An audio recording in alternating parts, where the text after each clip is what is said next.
السلام علیکم ورحمۃ اللہ وبرکاتہ۔ میں حکیم سید حبیب اللہ شاہ بخاری دعا خانہ ٹیکسلا کینٹ سے آپ کی خدمت میں حاضر ہوں۔ طب یونانی کو اللہ تعالیٰ نے بڑی مفید بوٹیوں سے مالا مال کیا ہوا ہے، اور ان بوٹیوں کا وقتاً فوقتاً تذکرہ آپ کے سامنے میں کرتا رہتا ہوں۔ آج اسی سلسلے کی ایک کڑی ہے کہ ایک پودے کے بارے میں آپ کے سامنے ڈسکس کرنا چاہتا ہوں، کہ جس کو ہرمل کہا جاتا ہے، اور اسی کو فارسی میں اسپند کے نام سے بھی پکارا جاتا ہے۔ یہ بڑا ہی مفید پودا ہے، تقریباً زیادہ تر لوگ اس سے واقف ہیں کہ گھروں کے اندر عموماً اس کے بیجوں کی دھونی دی جاتی ہے جادو، نظر بد وغیرہ کے علاج کے لیے، اور اس کے علاوہ خشرات العرض کو یا کیڑے مکوڑوں کو بھگانے کے لیے۔ ہرمل جو ہے یہ دو قسم کی ہوتی ہے، ایک کو عربی ہرمل کہتے ہیں اور ایک کو ہرمل سوختنی کہا جاتا ہے۔ جب مطلق طور پہ ہرمل کا نام لیا جائے تو اس سے مراد ہرمل سوختنی ہوتی ہے۔ یہ وہ ہرمل ہے جو میڈیسن کے اندر استعمال ہوتی ہے۔ اس کا پودا جاڑی نما ہوتا ہے، اور اس کا سائز تقریباً یہ زمین سے 1 سے لے کے 2 فٹ تک یہ پودا بلند ہوتا ہے۔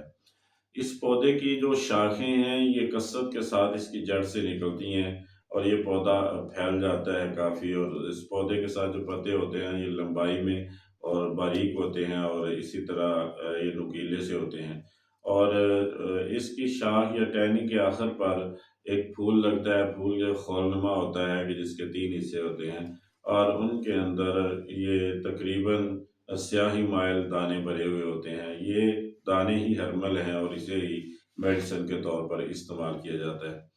اب ہم آتے ہیں اس کے مزاج کی طرف۔ اگر اس کے مزاج کو دیکھا جائے تو اطباء اس کو دوسرے درجے میں گرم اور تیسرے درجے میں خشک بتلاتے ہیں، یعنی گرمی خشکی جو ہے اس کے اندر غالب ہوتی ہے۔ اس کے افعال و خواص کو جب ہم ڈسکس کرتے ہیں تو بہت سارے اس کے خواص ہیں جو اللہ تعالیٰ نے اس میں رکھے ہوئے ہیں۔ اب مختلف بیماریوں میں اس کو استعمال کر کے اس سے بہت سارا فائدہ حاصل کر سکتے ہیں۔ سب سے پہلے یہ مقوی باء ہوتی ہے، اسے تقویت باء کے لیے بہت زیادہ استعمال کیا جاتا ہے۔ اکثر نسخہ جات جو تقویت باء کے لیے بنائے جاتے ہیں ان کے اندر ہرمل کو استعمال کیا جاتا ہے۔ اسی طرح یہ بدن کو موٹا کرتی ہے۔ وہ لوگ جو دبلے پتلے ہوتے ہیں اور ان کی چاہت یہ ہوتی ہے، تمنا یہ ہوتی ہے کہ وہ تھوڑا سا جسم ان کا بھر جائے اور وہ سڈول نظر آئیں، تو ان کے لیے ہرمل بہت اچھا کام کرتی ہے، کہ اس کے استعمال سے ان کا جسم جو ہے وہ بھرنا شروع ہو جاتا ہے۔ اسی طرح یہ منف سے بلغم ہوتی ہے، یعنی کہ پھیپھڑوں سے بلغم بذریعہ منہ یہ خارج کرتی ہے، اور بڑی آسانی سے خارج کر دیتی ہے، پھیپھڑوں کی یہ صفائی کر دیتی ہے۔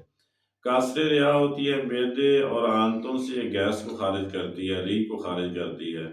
اس تکلیف کے اندر یہ کام کرتی ہے۔ مقوی معدہ بھی ہوتی ہے، معدے کو طاقت اور قوت دیتی ہے، اور معدہ جو ہے وہ غذا کے ہضم کرنے کے قابل ہو جاتا ہے۔ قاتل کرم شکم بھی ہوتی ہے، یعنی پیٹ کے کیڑوں کو قتل ہلاک بھی کرتی ہے، اور ان کو پیٹ کے کیڑوں کو نکالتی بھی ہے۔ اس کے اندر اللہ تعالیٰ نے یہ بھی خاصیت رکھی ہوئی ہے۔ مدر بول ہوتی ہے، یعنی کہ پیشاب کھول کے لاتی ہے، پیشاب کی بندش اور رکاوٹ یا کم آنا، اس کے لیے ایک بہترین دعا سمجھی جاتی ہے۔ اور اسی طرح عورتوں کے اندر یہ مدر حیض بھی ہوتی ہے۔ وہ عورتیں جو حیض کی بندش کا شکار ہوتی ہیں ان کو استعمال کرانے سے ان کو حیض کھل کے آ جاتا ہے۔ اور اسی طرح اس کا ایک فائدہ یہ بھی ہے کہ یہ مولد شیر ہوتی ہے۔ وہ عورتیں جو اپنے بچوں کو دودھ پلاتی ہیں اور دودھ کی کمی کا شکار ہوتی ہیں، اس کے استعمال سے ان کی دودھ کی کمی دور ہو جاتی ہے۔ اللہ تعالیٰ نے اس کے اندر یہ بھی خاصیت رکھی ہوئی ہے کہ یہ دمہ کھانسی کے اندر بلغم کو بڑی آسانی کے ساتھ خارج کر دیتی ہے، یعنی بلغمی دمہ جس کے اندر ریشے اور بلغم کی کثرت ہوتی ہے، یا بلغمی کھانسی، اس کے اندر اس کو استعمال کرایا جائے تو آسانی سے ریشے اور بلغم کو خارج کر دیتی ہے۔ یہ دماغی اور عصبی امراض کے لیے بہت زیادہ مفید سمجھی جاتی ہے۔ مثلا مرگی ہے، فالج ہے، لکوہ ہے، جنون یعنی پاگل پن ہے، اسی طرح نسیان ہے یعنی بھول جانا، اور ارک النساء یا جس کو شیٹیکا بھی کہا جاتا ہے، ان امراض کے اندر استعمال کی جاتی ہے۔ اور یہ مادہ مرض کو خارج بھی کرتی ہے اور اعضاء کو گرمی بھی پہنچاتی ہے، جس سے انسان ان بیماریوں سے چھٹکارا حاصل کر لیتا ہے۔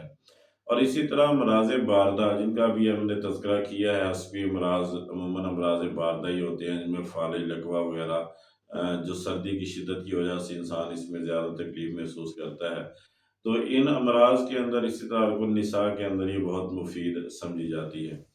کان درد کے لیے اگر ہرمل کے بیجوں کو زیتون کے تیل کے اندر تھوڑا سا جوش دے کر اس کے قطرے اگر آپ تیل کے کان میں ٹپکائیں تو کان درد جو ہے اس سے آرام آ جاتا ہے۔ اور اسی طرح اگر کسی انسان کے دانت میں درد ہو تو اس کی دھونی دینے سے انسان کے دانتوں کا درد جو ہے وہ ٹھیک ہو جاتا ہے۔ اب آتے ہیں اس کی مقدار خوراک کی طرف کہ آپ ان امراض کے اندر آپ اس کو کتنا استعمال کر سکتے ہیں۔ 3 سے 5 گرام تک آپ اس کو استعمال کر سکتے ہیں، یعنی چھوٹی آدھی چمچ تقریباً آپ اس کو مختلف امراض کے اندر آپ اس کو کھا سکتے ہیں، استعمال کر سکتے ہیں۔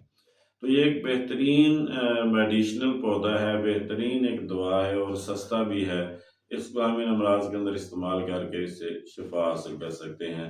تو یہ جتنی بھی ویڈیوز ہیں یہ فائدہ عام کے لیے بنائی جاتی ہیں۔ میں دوستوں کو آپ سے گزارش کروں گا کہ میرے یوٹیوب چینل کو سبسکرائب کریں، لائک اور شیئر کریں اور بیل آئیکن کو بھی دبا دیں تاکہ ہر نئی آنے والی ویڈیو آپ تک پہنچ جائے اور آپ اس سے استفادہ کر سکیں۔